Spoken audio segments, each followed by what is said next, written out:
எப்படி உன் ஜெபம் கேட்கப்படும்? துன்மார்க்கருக்கு கர்த்தர் தூரமா இருக்கிறார். அவர் உன் பக்கத்துல இல்லையே. உனக்கு கீழ்ப்படிதல் கிடையாது. எத்தனையோ உச்சரிப்பான செய்தி.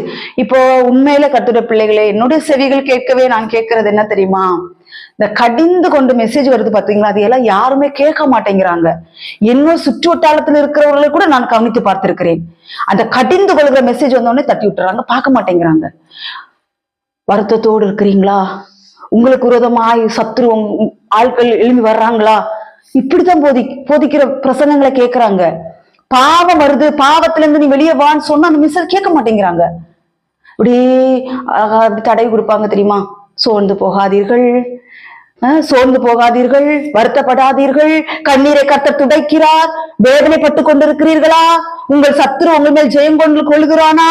இப்படித்தான் பிரசங்கம். ஏன் அவன் சத்துரு மேல ஜெயம் கொள்ற காரணம் என்ன? இவன் சத்துருக்கு தன்னை ஒப்பு கொடுத்திருக்கிறான்.